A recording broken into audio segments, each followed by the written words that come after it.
So May 5th, 1993, West Memphis, Arkansas. Small town, about 20,000 people. Right there on the border with Tennessee. It's a Wednesday afternoon, normal day. Kids are doing kid things. 3 boys, Steve Branch, Michael Moore, and Christopher Byers. They're riding their bikes around the neighborhood. They're second graders, 8 years old. They tell their parents they're going to play. They'll be back for dinner. Standard stuff, right? This is 1993. Kids still roamed around neighborhoods. Steve Branch is this energetic kid. Loves playing outside. His mom, Pam, and stepdad, Terry Hobbs, have this pretty typical family situation. Michael Moore, his parents are divorced. He lives with his mom, Dana. And Christopher Byers. He's living with his mom, Melissa, and his stepdad, John Mark Byers. Just regular kids, regular families, regular Wednesday. The boys are best friends. They're always together. They go to the same school. They ride bikes together. They play in the neighborhood. On this particular day, they're excited because it's nice weather and they've got the whole evening to play before dinner. Except they don't come back. Now the parents start calling each other around 6-7 p.m. Hey, is Michael at your house? No. Is Steve at yours? You know that sick feeling parents get? That's happening. By 8 p.m., they're calling the police. And here's something important. These parents aren't overreacting. This isn't like, oh, the kids are 15 minutes late. By 8 p.m. on a school night, when 3 8-year-olds haven't come home for dinner, something is wrong. These are young kids who don't stay out after dark. The West Memphis Police Department starts a search that night, but it's getting dark, and they're looking through this area called Robin Hood Hills. It's this wooded area near the neighborhood. Not like deep forest, but thick enough that it's hard to search at night. We're talking about a stretch of woods with this drainage ditch running through it, some trails, heavy vegetation. It's the kind of place where kids go to play and build forts and do kid stuff. They're calling out for the boys, using flashlights, nothing. The parents are out there searching too, getting more and more panicked as the hours go on. Can you imagine? Your 8-year-old is missing, it's getting darker, you're searching through woods, calling their name, and just nothing. They search through the night, but they have to call it off because you can't effectively search dense woods in complete darkness. They come back the next morning with more people. Volunteers, officers, family members, everyone searching. The whole community is mobilized because 3 little boys are missing. And around 1:30 in the afternoon on May 6th, they find them. I'm going to tell you where, and you need to remember this detail because it matters later. They find the boys in a drainage ditch in those woods. All 3 of them. In the water. They've been there all night. And they didn't just drown or get lost. Someone did this to them. Deliberately. Violently. I'm not going to describe everything about the crime scene because, honestly, it's horrific, and you can find those details elsewhere if you really want them. But what you need to know is that this was brutal. These were children. Someone beat them. Someone tied their hands to their feet with their own shoelaces, hog-tied them. Someone left them face down in that muddy water. The medical examiner who arrives on scene, Dr. Frank Peretti, he documents everything. The bodies are in about 2 feet of water. They've been submerged for hours. The crime scene is chaotic because by the time they find the bodies, there are dozens of people who've been walking through the area searching, so any potential evidence is probably contaminated. But here's what they do find. There's clothing in the water. The boys' clothing. There are the shoelaces used as ligatures. There are signs of trauma to the bodies. One of the boys, Christopher Byers, has severe injuries including what appears to be castration. The medical examiner will later testify that this looks like ritual mutilation. Remember that detail, ritual mutilation, because it's going to become the centerpiece of the prosecution's theory. And it's probably completely wrong. The entire town is in shock. Parents are terrified. This is West Memphis. This stuff doesn't happen here. The local news is covering it constantly. Parents are keeping their kids inside. There's this sense of panic, like there's a monster out there who targets children. And the police? They need to find whoever did this, like immediately. The pressure is immense. The community wants answers. The media is camped out at the police station. Every day that goes by without an arrest, the fear grows. Here's where things start going sideways. Within days, and I mean days, the police start focusing on this teenager named Damien Echols. He's 18 years old. And why are they looking at him? Well, he wears black clothes. He listens to Metallica. He's interested in Wicca and reads books about paganism. He's basically the weird kid in a small Arkansas town in 1993. That's it. That's literally the main reason he becomes a suspect. But let me give you more context here, because it's important to understand who Damien was and why the police fixated on him so quickly. Damien Wayne Echols, he actually changed his name from Michael Wayne Hutchison to Damien after the character in The Omen, which, okay, maybe not the smartest move when you're a goth kid in rural Arkansas, but teenagers do dramatic things. He's into alternative culture. He's read about different religions, including Buddhism and Wicca. He writes poetry. He's smart, but doesn't fit in. He's had a rough childhood. His family doesn't have much money. They've moved around a lot. He's been in and out of psychiatric facilities as a teenager dealing with depression. He's got a girlfriend, Damien Echols, and they actually have a baby together, a son named Seth.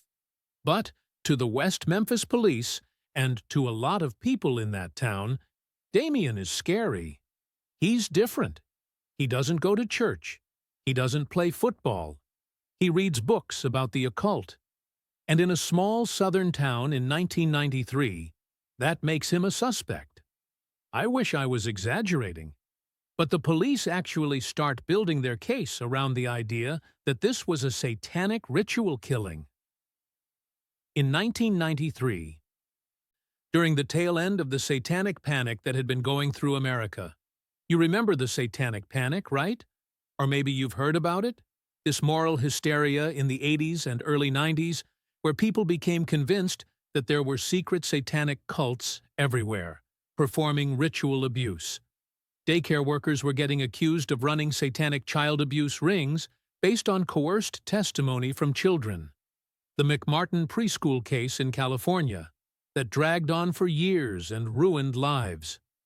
People were claiming there were underground tunnels where satanic rituals happened, tunnels that never existed. It was everywhere. It was completely overblown. And it ruined lives. By the early 90s, most of this had been debunked. Journalists, psychologists, legal experts had shown that most of these cases were based on hysteria, false memories, and coerced confessions. But in West Memphis, Arkansas, the Satanic Panic is alive and well. And West Memphis police, they're buying into this hard. They start talking to this expert, and I'm using that word very loosely, named Dale Griffiths. This guy claims to be a cult expert, and he's going to testify later that yes, this crime has all the hallmarks of an occult ritual killing. So they bring in Damien for questioning. He's got this kind of, I don't care what you think about me attitude that teenagers have, especially weird teenagers in small towns who get picked on. He makes the mistake of being flippant with the police, kind of darkly sarcastic. The police ask him, "What do you think happened to those boys?" And Damien, being an 18-year-old who thinks he's clever, speculates about different possibilities. He mentions that maybe one of them was hurt worse than the others. He talks about how maybe the murderer would be someone who'd been in the area before. Later, people would point to this as evidence he's involved. How did he know one boy was injured worse? But the whole town is talking about this case. Details are leaking out, and Damien's just speculating like everyone else. But because he's the weird kid, his speculation becomes insider knowledge. He's being questioned about a child murder he didn't commit, and he's a weird kid who probably thinks the cops are idiots.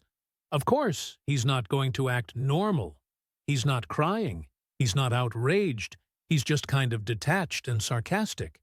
And to the police, that reads as suspicious.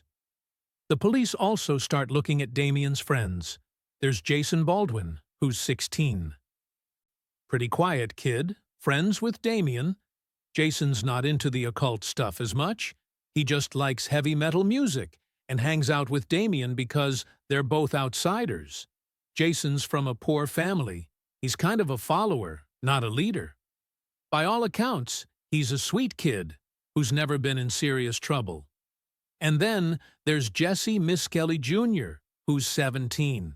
Now, Jessie is important, and this is where the case really falls apart, if you're paying attention. Jessie has an IQ that's been tested around 72. That puts him in the borderline range of intellectual disability. He has learning disabilities. He's not close friends with Damien and Jason. He's more of an acquaintance. He knows them from around town, but they don't hang out regularly. He's not into the goth thing or the heavy metal thing. He's just a kid who struggled in school and knows some of the other local teenagers. The police bring Jessie in for questioning on June 3rd, 1993. They question him for about 12 hours. Only about 46 minutes of that interrogation gets recorded. Think about that. 12 hours of questioning a teenager with learning disabilities, and they only record 46 minutes of it. What happened during those other 11 hours and 14 minutes? And during that interrogation, Jessie confesses. Except, okay, here's the thing about this confession that should immediately make you suspicious. Jessie gets basic facts about the crime wrong. Multiple basic facts. He says the boys were killed in the morning, around 9 a.m., but the boys were seen alive in school that day, and they disappeared in the evening. The police know this, so they correct him. No, Jessie. Think again. What time was it? And Jessie changes his answer. He says he was drinking beer with Damien and Jason before the murders.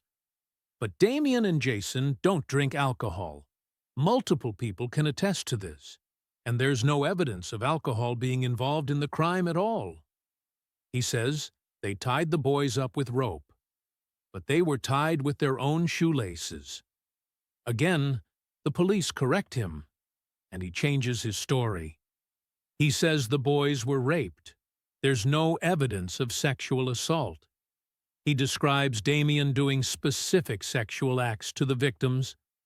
The medical examiner finds no evidence of this. He says there was a big knife used. He describes different weapons at different times. The evidence doesn't support any of this. He places the crime at the wrong time of day initially. He gets the location slightly wrong at first. He says they left the crime scene and came back. The evidence doesn't support multiple trips. The police keep correcting him during the interrogation. No, Jessie, think again. What really happened? And then Jessie changes his answer to match what they want. You can hear it in the recording.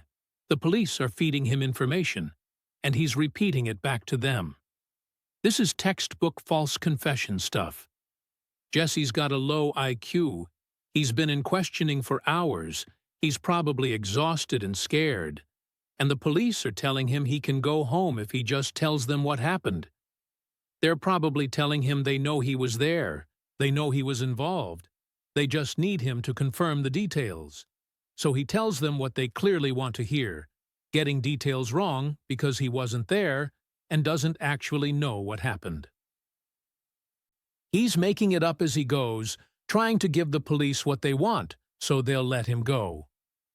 There's research on this. People with intellectual disabilities are much more susceptible to giving false confessions. They're more likely to be compliant with authority figures, more likely to believe the police when they say, "We know you did it," more likely to think that confessing will make things better. And the thing is, Jessie almost immediately recants. As soon as his lawyer gets to him, he says, "I made that up. I wasn't there." But the damage is done. But the police have their confession. And now they've got enough to arrest all three of them: Damien Echols, Jason Baldwin, and Jessie Misskelley. June 3, 1993, less than a month after the murders, they're arrested and charged with 3 counts of capital murder. The town breathes a sigh of relief. They got them. The satanic cult murderers are behind bars. Everyone's kids are safe now, except, did they actually get the right people? The trial happens in 1994. Well, trials, plural. Jessie gets tried separately because his lawyer argues that his confession shouldn't be used against the other two since it's hearsay, and he can't be cross-examined properly if he doesn't testify. So Jessie's tried alone in January and February 1994, and Damien and Jason are tried together in February and March 1994. Let me tell you about the evidence the prosecution presents, because you need to hear this. For Jessie's trial, they've got his confession. That's basically their whole case. They play the tape, they have the police officers testify about the interrogation, and they argue that Jessie confessed because he's guilty. The defense tries to argue that it's a false confession, that Jessie has learning disabilities and was coerced, but it's not enough. The jury convicts him. Life in prison plus 40 years. For Damien and Jason's trial, it's even more flimsy because they don't have a confession. They don't have physical evidence linking them to the crime scene.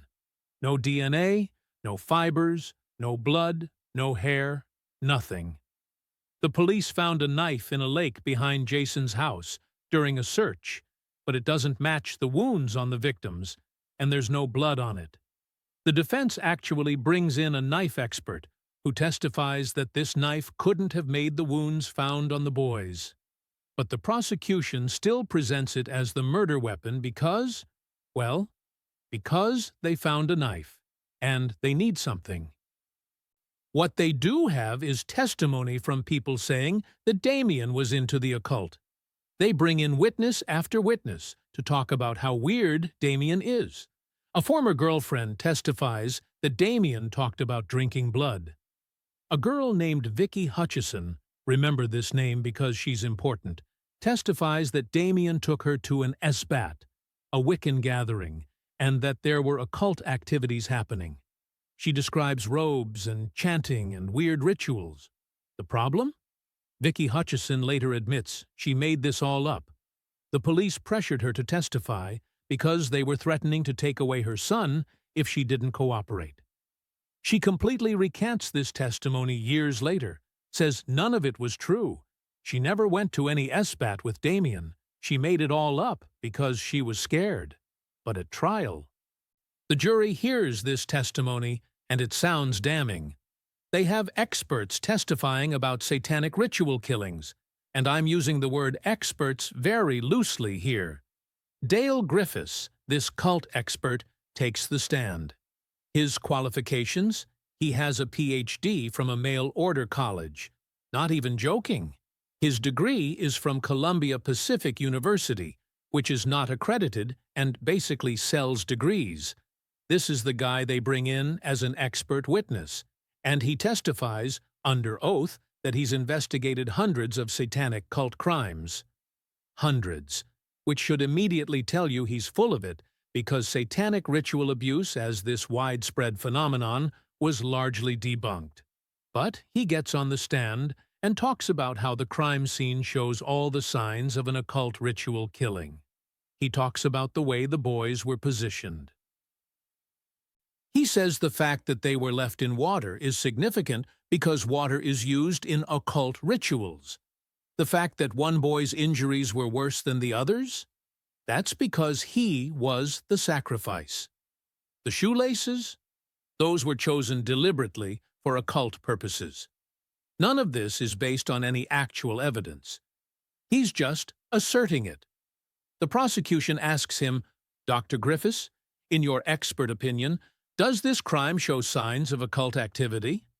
And he says, yes, absolutely. The defense should be shredding this guy.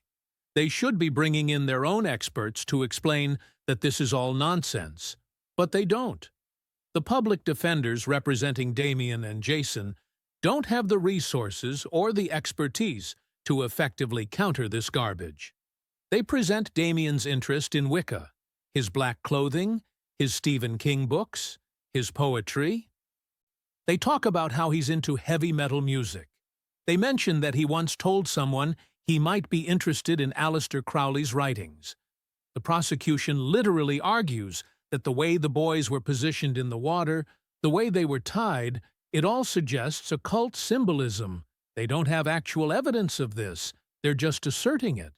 And the jury is eating it up because this is a small town in Arkansas in 1994, and the Satanic Panic is real to these people.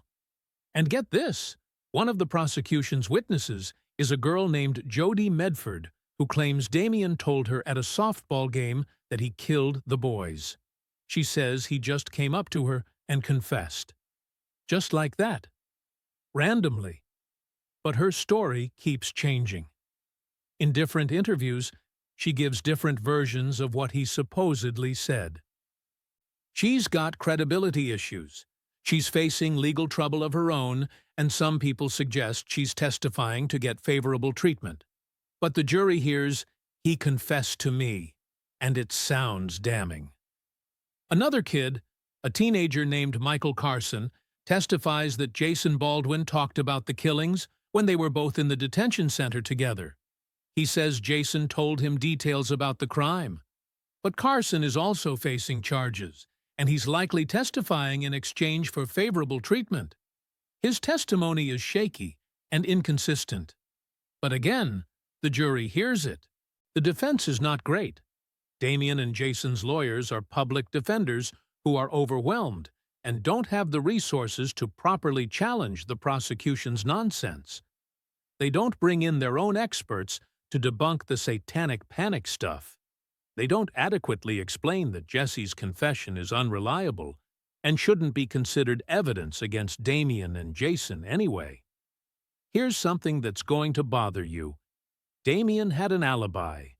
Multiple people said he was at home or talking on the phone during the time the murders likely occurred. His girlfriend, his mother, others place him away from the crime scene during the critical time period. But the defense doesn't present this effectively. They don't hammer it home. They don't make it clear to the jury that Damien couldn't have been at Robin Hood Hills committing these murders because he was somewhere else. And the prosecution punches holes in the alibi testimony by suggesting that people's memories of what time things happened could be off, that people might be lying to protect Damien, that phone records aren't precise enough. The trial becomes this circus of Satanic Panic testimony, questionable witnesses, and the prosecution painting Damien as this dangerous occult practitioner who was capable of killing children as part of a ritual. John Mark Byers, the stepfather of Christopher Byers, is in the courtroom every day. He's vocal about wanting justice. He's angry. He's grieving. He wants someone to pay for what happened to his stepson. And the prosecution is giving him that. They're giving him 3 teenage devil worshippers to blame. March 1994. The verdicts come in. Jessie Misskelley, guilty on all counts. Life in prison plus 40 years. Jason Baldwin, guilty on all counts. Life without parole. Damien Echols, guilty on all counts. Death sentence. The prosecution asked for the death penalty for Damien specifically because they painted him as the ringleader, the one who planned it, the most dangerous one. And the jury agreed. An 18-year-old kid who wore black t-shirts and read books about witchcraft is now on death row for a crime where there's zero physical evidence connecting him to it. Let me say that again because it's important. Zero physical evidence. No DNA, no fingerprints, no fibers, no blood, no hair, nothing placing Damien or Jason at that crime scene. The only thing the prosecution has is the Satanic Panic narrative, some questionable witness testimony, and a confession from a third person with learning disabilities that's full of factual errors. And Damien is sentenced to death. Jason is sentenced to life without parole. He's 16 years old. He's going to die in prison based on this evidence. Jessie's also going to die in prison, effectively, though his sentence technically leaves open the possibility of parole after many decades. And here's what makes this even more infuriating. There was evidence at the crime scene. There was DNA found on the bodies. There was DNA found on the ligatures used to tie the boys. There were hairs found that didn't match the victims. But it wasn't tested properly. Or it was tested and didn't match Damien, Jason, or Jessie. And the prosecution just didn't really address it. They didn't need to, because they had their satanic cult narrative and that was enough. The families of the victims breathe a sigh of relief. Justice has been served. The monsters who killed their children are going to prison, and one of them is going to be executed. But have justice really been served? Or have 3 innocent teenagers just been railroaded? So these 3 teenagers go to prison. Damien's on death row at the Varner Unit Maximum Security Prison. Jason and Jessie are in general population at the same facility. And it seems like that's the end of the story. 3 child murderers caught and convicted, case closed, everyone moves on. Except people start asking questions. A group of people who followed the trial are bothered by what they saw. The evidence was weak. The Satanic Panic stuff was clearly ridiculous, and those confessions from Jessie seemed obviously coerced. Some journalists start looking into it. Some activists start raising concerns. In 1996, HBO releases a documentary called Paradise Lost: The Child Murders at Robin Hood Hills. Filmmakers Joe Berlinger and Bruce Sinofsky spent time in Arkansas during and after the trial, and they put together this documentary that looks at the case closely, interviews the people involved, and basically shows the world how flimsy this conviction was. If you're finding this case as unsettling as I did while researching it, take a moment to subscribe. New long-form true crime documentaries like this are uploaded regularly, and you won't want to miss what's coming next. People who watch this documentary are shocked. They see the trial footage, they hear the testimony, they see how weak the evidence is, and they're thinking, wait, these guys might be innocent. The documentary doesn't explicitly say they're innocent. It presents the case and lets viewers draw their own conclusions. But the implications are clear. This case was bungled from the start. People are outraged. This starts becoming a national story. Suddenly, you've got celebrities, activists, legal experts, all looking at this case and going, wait, what? The West Memphis Three, that's what they start being called, they become this cause. People are writing letters, donating to their defense fund, pushing for new trials. A website goes up, wm33.org, dedicated to the case. And it's not just random people on the internet. Serious legal minds are looking at this case and seeing problems. Major problems. The defense teams start doing what should have been done originally. They bring in actual experts. They start testing evidence properly. They start investigating alternative suspects, and what they find is fascinating and infuriating. Remember that DNA that was found on the victims?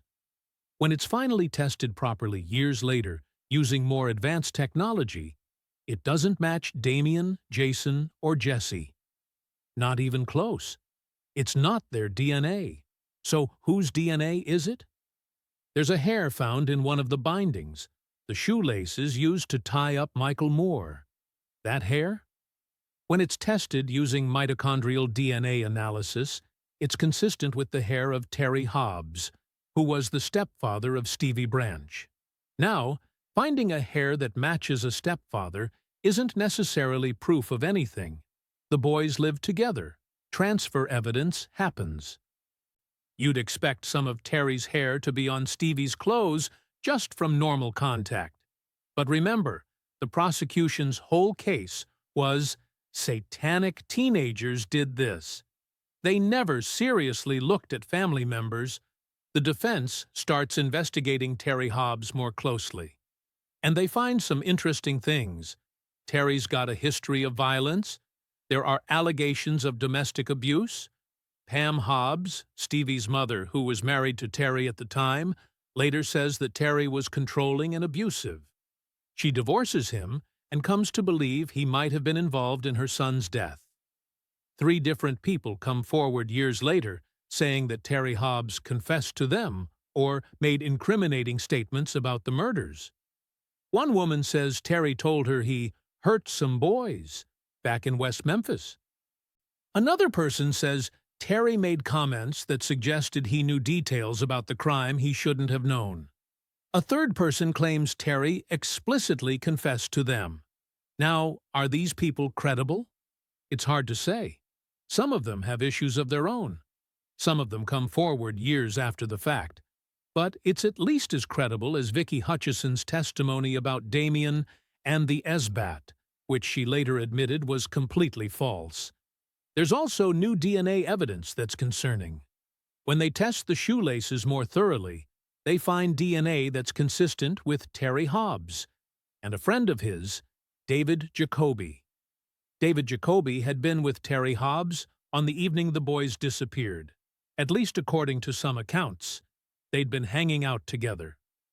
And now there's DNA evidence potentially linking both of them to the ligatures used to tie up the victims.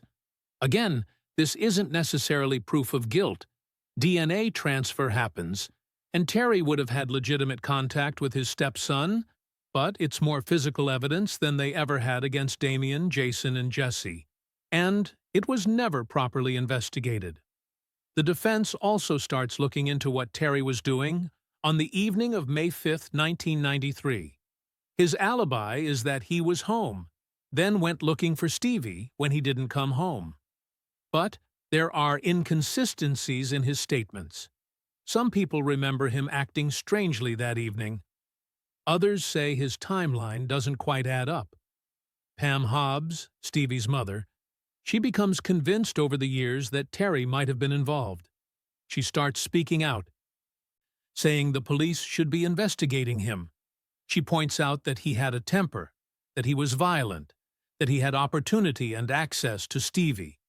But Terry Hobbs has never been charged. He maintains his innocence. He says the accusations against him are false, that people are just looking for someone to blame. And, without a proper investigation, it's hard to say definitively what happened. Then there's the Mr. Bojangles lead that I mentioned earlier. Let me give you more details on this because it's one of the most frustrating aspects of the investigation. On the evening of May 5th, the night the boys disappeared, a black man came into a Bojangles restaurant near Robin Hood Hills. He's described by the employees as being disoriented, covered in blood and mud. He goes into the bathroom and stays there for a while. When he leaves, the employees look in the bathroom and it's a mess. There's blood on the walls, blood in the sink, muddy, bloody water everywhere. The employees call the police. This is the same night the boys are missing, and there's this guy covered in blood right near where they'll eventually be found. A police officer responds to the call, takes a report, but doesn't properly investigate. He doesn't try to find the man. He doesn't secure the bathroom as a potential crime scene. The next day, after the bodies are found, someone from the restaurant tries to call the police again to tell them about the bloody bathroom. By this time, the restaurant has cleaned the bathroom, but they save some of the blood evidence in a bag. The police eventually come to collect this evidence. And then they lose it. Just lose it. It's never tested. It's never analyzed.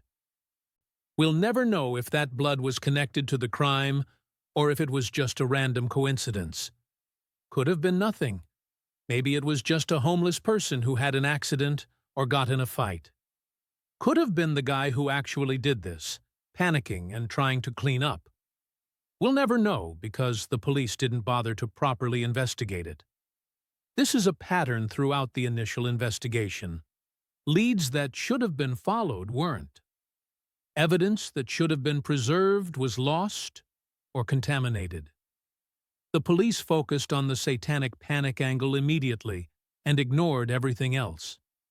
The more the defense digs, the more the original investigation looks like a complete disaster. The police focused on the Satanic Panic angle immediately and ignored other leads. They didn't properly secure the crime scene. By the time they found the bodies, dozens of people had walked through the area. They didn't test evidence thoroughly. They didn't consider other suspects. They built a case around cultural panic rather than actual facts. Let me tell you about the actual crime scene investigation, because this is important. When the bodies were found, there were police officers, search volunteers, family members, all sorts of people in that area. The crime scene wasn't properly secured before people started walking around. Any potential footprints, any trace evidence, any clues that might have been there were likely contaminated or destroyed. The bodies were removed from the water relatively quickly, without extensive documentation of their exact positions. Photographs were taken, but the crime scene processing was rushed and incomplete. Some evidence was collected: the shoelaces, the clothing, the boys' bikes that were found nearby. But the collection and preservation of this evidence was sloppy. Some items weren't properly bagged. Some weren't labeled correctly. Chain of custody issues would later arise. The medical examiner, Dr. Frank Peretti, performed autopsies on all 3 boys. And this is where the satanic ritual narrative really takes hold. Dr. Peretti testifies at trial that the injuries to Christopher Byers, particularly the genital mutilation, appear to be deliberate and ritualistic. He describes the injuries as being made with a serrated knife, probably during the attack. He says the pattern of injuries suggests this was done carefully and deliberately, not randomly. This testimony is crucial to the prosecution's case. It's the evidence that this wasn't just a murder. It was a ritual killing. But here's the problem. Dr. Peretti might have been completely wrong. For years, the legal battle continues. Appeals are filed and denied. New evidence is presented. Experts testify that the original satanic ritual interpretation of the crime scene was complete nonsense. In 2007, the defense brings in a forensic pathologist named Dr. Werner Spitz. He's a renowned expert. He's testified in major cases. He literally wrote the textbook on forensic pathology. And Dr. Spitz reviews the autopsy reports and crime scene photos, and he says something shocking. The injuries to Christopher Byers, the ones that Dr. Peretti said were ritualistic mutilation, Dr. Spitz says those injuries were caused by animals, specifically by snapping turtles and other aquatic scavengers that live in Arkansas waterways. He explains that when a body is submerged in water, especially in a ditch or pond, aquatic wildlife will feed on it. Snapping turtles in particular will target soft tissue areas, genitals, face, extremities. The pattern of injury on Christopher Byers is consistent with animal predation, not knife wounds. Other experts agree. They point out that if you look at the injuries under this lens, they make much more sense as animal activity than as deliberate human mutilation. The edges of the wounds are ragged in a way consistent with animal bites, not clean cuts from a knife. The pattern suggests opportunistic feeding, not deliberate ritual. This is huge because satanic ritual killing was the entire basis of the prosecution's case.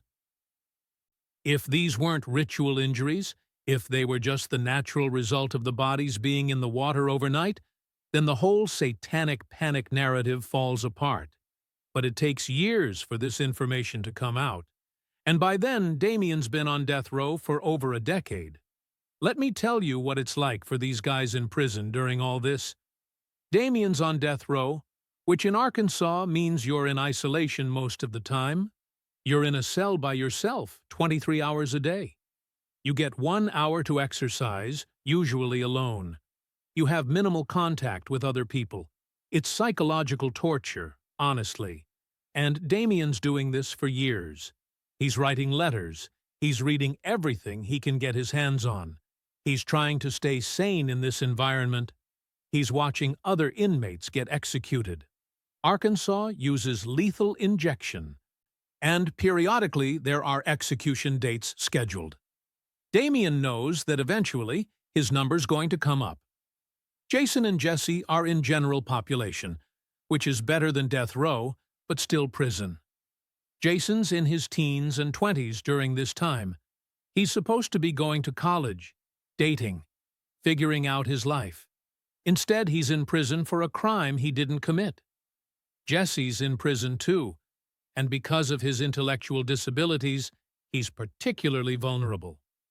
Prison is dangerous for anyone, but especially for someone who might not fully understand the social dynamics, who might be easily manipulated or victimized. All three of them maintain their innocence. Throughout all these years, they never waver on that. Damien could potentially help himself by confessing, by showing remorse, by playing the game. But he doesn't, because he didn't do it. By 2007, DNA testing technology has advanced significantly. The defense files motions for new DNA testing on all the evidence, and the state of Arkansas fights it every step of the way, but eventually the testing happens. The results come back, and they're damning for the prosecution. No DNA from Damien, Jason, or Jessie on the victims. None on the ligatures. None on the clothes. Nothing placing them at the crime scene physically. But there is DNA on the evidence. DNA that matches Terry Hobbs. DNA that matches his friend David Jacoby. DNA from the victims themselves, obviously. But nothing from the three men in prison. The defense files for a new trial based on this evidence.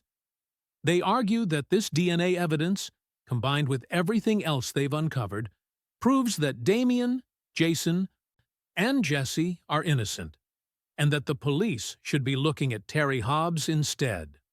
The state of Arkansas fights it. The prosecution argues that the DNA evidence doesn't prove anything, that it could be transfer DNA, that it doesn't exonerate the convicted men. They fight tooth and nail to keep these guys in prison. This goes on for years, back and forth in the courts. Appeals filed, appeals denied, new motions, new arguments. Meanwhile, the publicity around the case continues to grow. HBO makes more documentaries. Paradise Lost 2, Revelations in 2000, and Paradise Lost 3, Purgatory in 2011.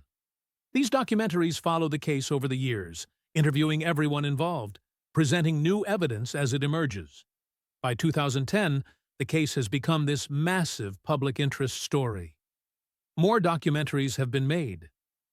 There's a feature film called Devil's Knot that'll come out later, starring Reese Witherspoon and Colin Firth, based on a book about the case.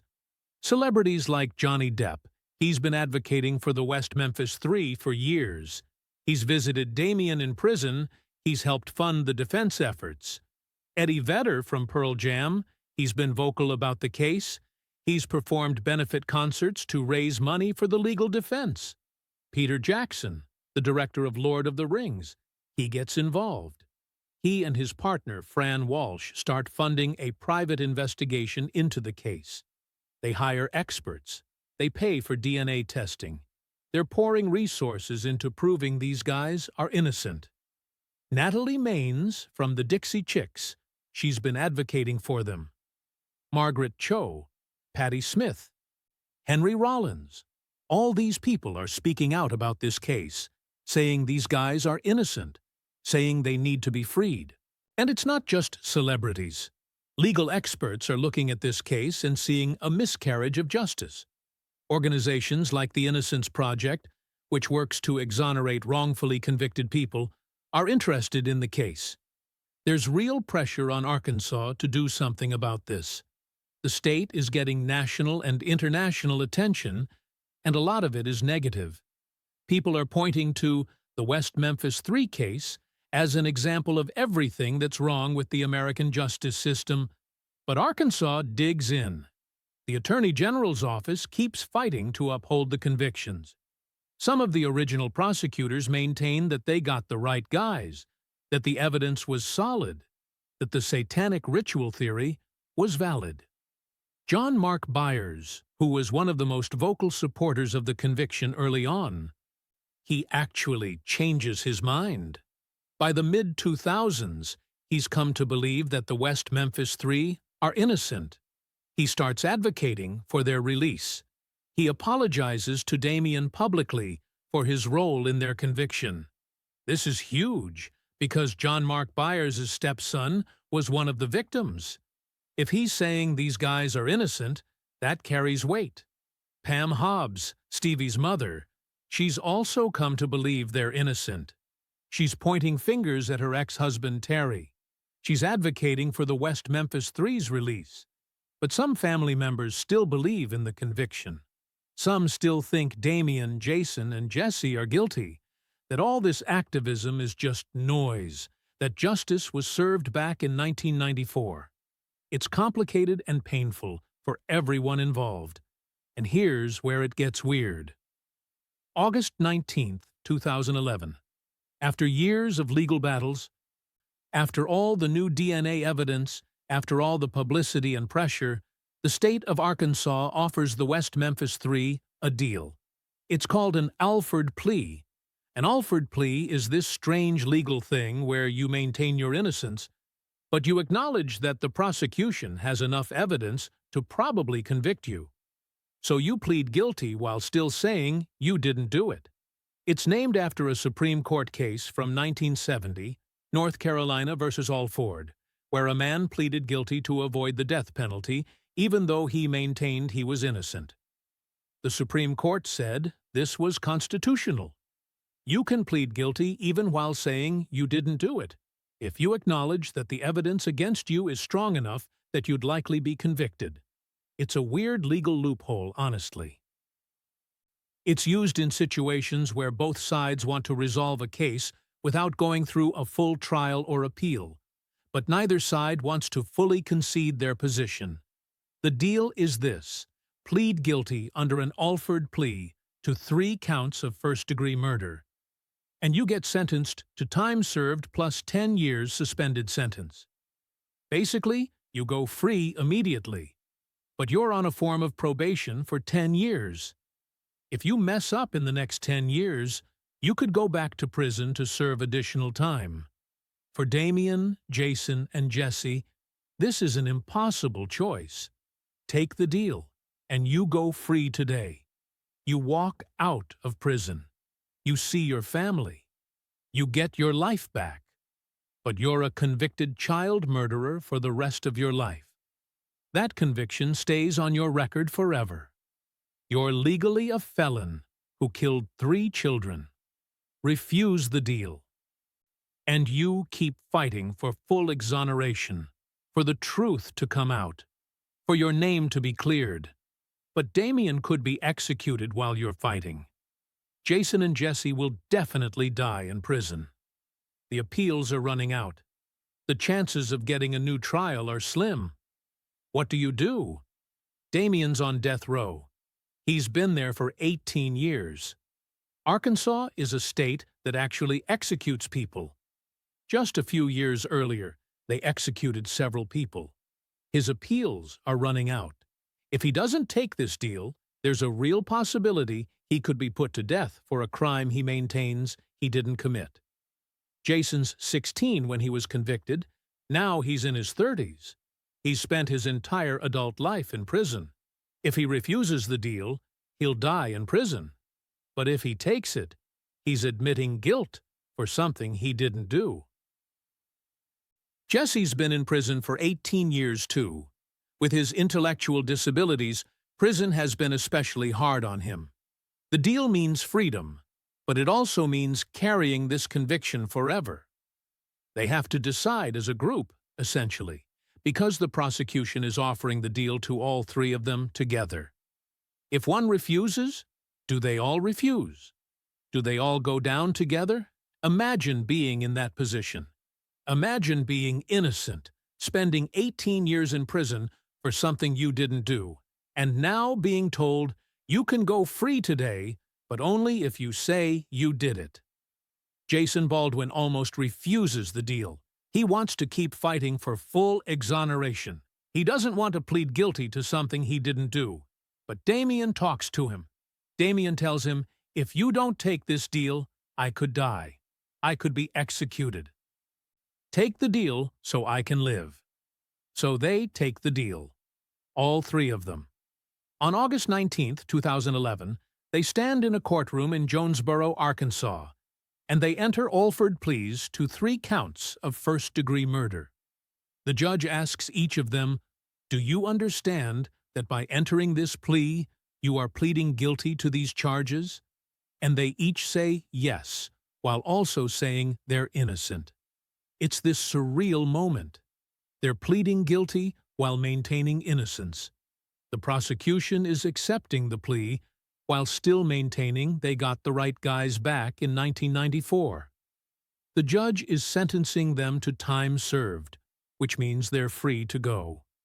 Damien Echols, Jason Baldwin, and Jessie Misskelley walk out of prison that same day. After 18 years, they're free. Finally free. But they're also convicted child murderers, officially in the eyes of the law. And this is what makes people so angry about this case. The state of Arkansas basically said, we're not confident enough in this conviction to keep fighting all these appeals, especially with all this new DNA evidence. But we're also not willing to admit we were wrong, so here's this weird legal compromise where everyone kind of loses. If Damien, Jason, and Jessie were actually guilty, why offer them this deal? Why not just keep them in prison? The state had won. They had convictions. They had these guys locked up. Why offer them a way out? The only reason to offer this deal is if the state knows the convictions are shaky. If they know that with the new DNA evidence and everything else, there's a good chance these guys would win on appeal and get new trials. And in new trials, with the Satanic Panic stuff properly challenged, with the DNA evidence presented, they'd probably be acquitted. But if they were innocent, why not exonerate them? Why make them plead guilty to go free? Why not just admit the mistake and let them go with a clean record? The answer is that Arkansas didn't want to admit that their criminal justice system failed this badly. They didn't want to admit that they almost executed an innocent man.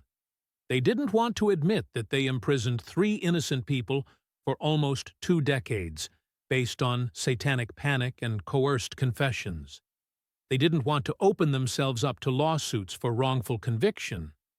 They didn't want the embarrassment. They didn't want to have to answer hard questions about how this happened. So they offered this deal, where nobody has to admit anything, where the convictions stand but the guys go free, where everyone can walk away without admitting fault. It's a coward's way out, honestly. It's the state protecting itself rather than pursuing actual justice. The families of the victims are divided on this. Some are angry that the convicted murderers are being released. They feel like justice is being undone, like their children's killers are getting away with it. Others, like Pam Hobbs and John Mark Byers, they're relieved because they've come to believe these guys are innocent. They see this as at least partial justice, even if it's not full exoneration. And the public reaction is mixed too. Some people think the West Memphis Three are guilty and are getting away with murder. Some people think they're innocent, and this is the best outcome available under the circumstances. Some people are angry at the system for creating this mess in the first place. So what actually happened to those three boys in 1993? We don't know, not for certain, and that's the most frustrating part of this whole thing. The evidence points away from Damien, Jason, and Jessie. The DNA evidence, the lack of physical evidence connecting them, the flimsy nature of the confession, the satanic panic nonsense, all of it suggests they didn't do this. The evidence pointing toward Terry Hobbs is circumstantial but worth investigating. The hair, the DNA, the witnesses who say he confessed or made statements, his history of violence, the fact that he had access to Stevie and would have known the boys' routines. It's more than what they had on the West Memphis Three, honestly. But Terry Hobbs has never been charged. He maintains his innocence. He's given interviews where he says he's being unfairly accused, that people are just looking for someone to blame, that he had nothing to do with this, and without a proper investigation, which won't happen now because the case is legally closed, we can't say for certain what his involvement was, if any. There are other theories, too. Some people think it was a different family member. Some people think it was a random drifter or stranger. Some people have pointed to other individuals in the area who had criminal histories, or who acted suspiciously around the time of the murders. The Mr. Bojangles lead was never properly followed up on, so that's just a dead end that'll haunt this case forever. There are people who've spent years investigating this case independently, trying to piece together what really happened. But without police cooperation, without the ability to compel testimony or test evidence, they're limited in what they can discover. The truth is, because the West Memphis Police Department did such a terrible job with the initial investigation, because they focused on satanic panic nonsense instead of actual detective work, we may never know who actually killed those three boys. The crime scene was contaminated. Evidence was lost. Leads weren't followed. Potential suspects weren't properly investigated. The whole thing was bungled from day one. And that's the real tragedy here. 3 children were murdered. Steve Branch, Michael Moore, and Christopher Byers didn't get justice. Their families didn't get closure. Their killers, whoever they are, were never held accountable. Instead, 3 teenagers who liked heavy metal and wore black clothes got railroaded by a system more interested in confirming its own biases than finding the truth. Let me tell you what happened to everyone after 2011. Damien Echols got married to a woman named Lori Davis, who had been writing to him in prison and advocating for his release. They got married while he was on death row, in a prison ceremony. When he got out, they moved to New York. Damien's become an author. He's written books about his experience. He's an artist. He's trying to build a life after losing 18 years. Jason Baldwin, he's tried to stay out of the public eye more. He's dealt with the trauma of those years in prison. He's tried to move on with his life, but it's hard when you're legally a convicted child murderer. Employment is difficult. People recognize his name. He carries that weight. Jessie Misskelley also tried to live a quieter life after release. All 3 of them deal with the lasting effects of their imprisonment. PTSD, difficulty adjusting to the outside world, the stigma of their convictions. They can't fully move on because they're not exonerated. They're convicted murderers who are free on a technicality, essentially. That follows you. John Mark Byers, Christopher's stepfather, he became an advocate for the West Memphis Three after changing his mind about their guilt. Sadly, he passed away in 2020. Before he died, he continued speaking out about the case, trying to find out what really happened to his stepson. Pam Hobbs divorced Terry Hobbs and has been vocal about her belief that he was involved. She's tried to get authorities to investigate him properly, but nothing has come of it. Terry Hobbs has lived under this cloud of suspicion for years. He's never been charged, but the accusations have followed him. He's given interviews maintaining his innocence, but the DNA evidence and witness statements keep his name in the conversation. The case officially remains closed. The West Memphis Police Department considers it solved. 3 men pleaded guilty, case closed. They're not looking for anyone else. They're not investigating Terry Hobbs or any other potential suspects. This means that unless someone confesses or some dramatic new evidence emerges, we're probably never going to know the full truth of what happened that day in May 1993. And that should make you angry. It should make you angry that 3 children were murdered and their killers were never properly identified.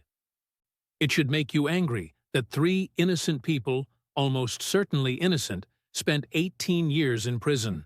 It should make you angry that the system failed this badly at every level. Damien, Jason, and Jessie lost 18 years of their lives. Damien spent 18 years on death row for a crime he almost certainly didn't commit. Jason and Jessie spent their formative years, their entire young adulthood, in prison for something they didn't do. They can't get that time back. They can't undo the trauma. They can't erase their criminal records. They're legally convicted murderers for the rest of their lives, which affects employment, housing, civil rights, everything. This case is a perfect storm of everything that can go wrong in the criminal justice system. Tunnel vision by investigators who decided who was guilty based on how they dressed and what music they liked. Moral panic overriding actual evidence. False confessions obtained through coercive interrogation of a vulnerable teenager. Inadequate defense counsel. Public pressure for a quick arrest. Circumstantial evidence and pseudoscience treated as definitive proof. And it happened because 3 boys liked the wrong music, wore the wrong clothes, read the wrong books, and had the wrong interests for their community. If Damien had been a football player who went to church every Sunday, would he have been a suspect? Of course not. If Jason had been a straight-A student in khakis and polo shirts, would anyone have looked at him? No way. They were targeted because they were different, because they didn't fit in. Because small-town Arkansas in 1993 was still gripped by Satanic Panic hysteria, and these kids were convenient scapegoats. The prosecutors who put them away, some of them still maintain they got the right guys. They still believe in the satanic ritual theory. They still think Damien, Jason, and Jessie are guilty. They see the Alford plea as confirmation. See, they pleaded guilty, we were right all along. Never mind the DNA evidence. Never mind the lack of physical evidence. Never mind the coerced confession. Never mind the Satanic Panic pseudoscience. They got confessions and convictions, and that's all that matters to them. That attitude, that winning is more important than truth, that closing the case is more important than getting it right. That's what led to this miscarriage of justice. So yeah, this case should make you angry. It should make you question how many other people are in prison right now because they were weird, or different, or didn't fit into their community's expectations. How many other people have been convicted based on moral panic instead of evidence? How many other Damien Echols are sitting on death row right now for crimes they didn't commit? How many other Jason Baldwins and Jessie Misskeleys are serving life sentences based on flimsy evidence and coerced confessions? The Innocence Project and other organizations have exonerated hundreds of wrongfully convicted people using DNA evidence. Hundreds. And that's just the ones they've been able to help. The ones where there was DNA to test. The ones where they had the resources to investigate. How many more are there that we don't know about? The West Memphis Three case is high profile because of the documentaries, because of the celebrity advocacy, because of the Satanic Panic angle that made it sensational. But there are thousands of cases that don't get that attention, thousands of people who are wrongfully convicted, and nobody makes HBO documentaries about them. The system is supposed to be innocent until proven guilty beyond a reasonable doubt. But in practice, it's often, "We think you did it. We're going to find a way to convict you. And good luck proving otherwise." The burden of proof is supposed to be on the prosecution. But when you're a defendant, especially a poor defendant with a public defender, you're fighting an uphill battle. The police have resources. The prosecutors have resources. You have an overworked lawyer who's juggling dozens of cases. And if you're weird, if you're different, if the community has already decided you're guilty based on how you look or what you believe, you're starting even further behind. The West Memphis Three are free now, but they're not exonerated. The case is technically closed, and 3 murdered boys still don't have real answers about what happened to them that day in May 1993. Steve Branch, Michael Moore, and Christopher Byers deserved better. They deserved a competent investigation that actually tried to find their killer.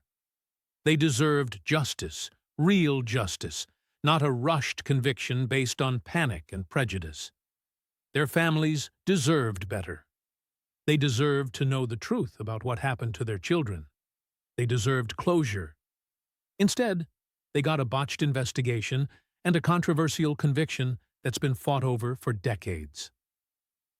Damien, Jason, and Jessie deserved better.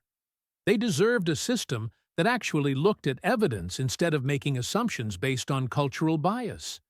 They deserved competent legal representation. They deserved a fair trial. Instead, they got 18 years of their lives taken away. And we, as a society, deserve better.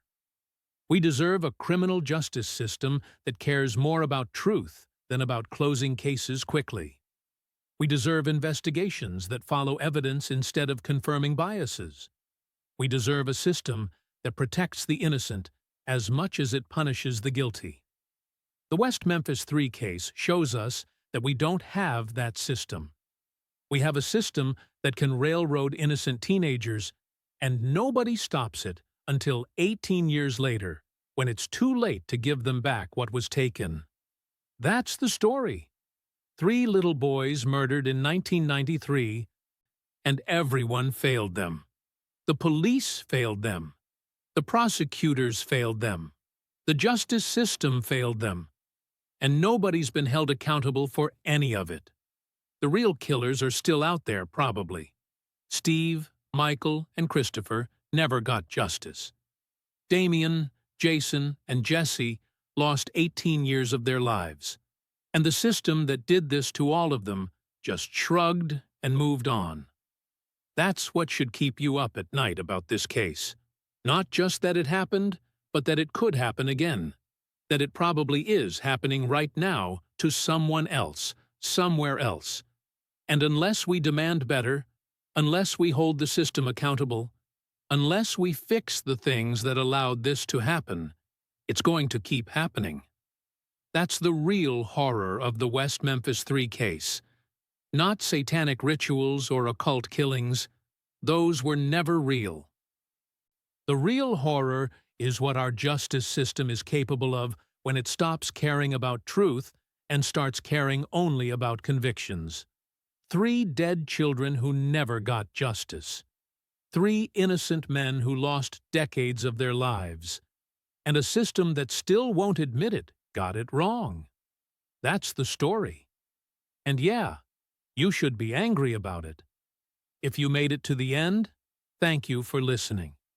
If you want more deep-dive true crime stories told with detail and respect, subscribe to the channel and turn on notifications. A new case is coming soon.